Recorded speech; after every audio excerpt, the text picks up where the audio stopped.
Have you ever wondered why Americans love to drink coffee more than tea? Well, it all goes back to a historic event that sparked the American Revolution, the Boston Tea Party. In this video, we will tell you what happened on that fateful night of December 16th, 1773, when a group of patriots disguised as Mohawk Indians dumped 342 chests of tea into the Boston harbor. But first, let's set the scene. In the 1760s, Britain was deep in debt after fighting wars on behalf of its colonies. To raise money, it imposed a series of taxes on the colonists, such as the Stamp Act and the Townshend Acts, which taxed everything from paper to paint to glass to tea. The colonists were furious because they had no representation in the British Parliament that made these laws. They protested with slogans like "No taxation without representation" and boycotted British goods. One of the goods they boycotted was tea, which was very popular in the colonies. The British East India Company, which had a monopoly on tea trade, was losing money and facing bankruptcy. To save the company, Parliament passed the Tea Act in 1773, which allowed the company to sell tea directly to the colonists at a lower price than other tea merchants, but still with a tax. The colonists saw this as a trick to make them accept British taxation and a threat to their local businesses. In most colonial ports, such as New York and Philadelphia, the tea shipments were either sent back or left to rot. But in Boston, the royal governor Thomas Hutchinson refused to let the ships leave without paying the duty. He was determined to enforce the law and show the colonists who was in charge. The colonists, however, had other plans. Led by Samuel Adams and his Sons of Liberty, a secret organization of patriots, they decided to take action.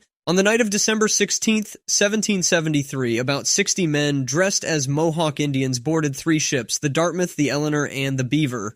They were armed with axes and hatchets, and they had one mission: to destroy the tea. They worked for 3 hours in the dark, breaking open the chests of tea and throwing them overboard. They were careful not to damage anything else on the ships or harm anyone. They wanted to send a clear message to Britain that they would not tolerate taxation without representation. They dumped more than 90,000 pounds of tea into the water, worth about $1 million today. The next morning, Boston Harbor looked like a giant pot of tea. The British government was outraged by this act of defiance and responded with harsh measures. It passed a series of laws called the Coercive Acts, or Intolerable Acts by the Colonists, which closed Boston Harbor until the tea was paid for, revoked Massachusetts' charter and self-government, allowed British soldiers to be quartered in private homes, and gave British officials immunity from colonial courts. These laws only made the colonists more angry and united them against British tyranny. They formed the First Continental Congress in 1774 to coordinate their resistance. They also began to stockpile weapons and form militias. The stage was set for the first shots of the American Revolution at Lexington and Concord in 1775. The Boston Tea Party was one of the most important events in American history. It showed that ordinary people could stand up to a powerful empire and fight for their rights and freedoms. It also inspired other acts of civil disobedience throughout history, such as Gandhi's Salt March in India and Martin Luther King Jr.'s March on Washington in America. So next time you drink a cup of coffee or tea, remember how a simple beverage sparked a revolution that changed the world.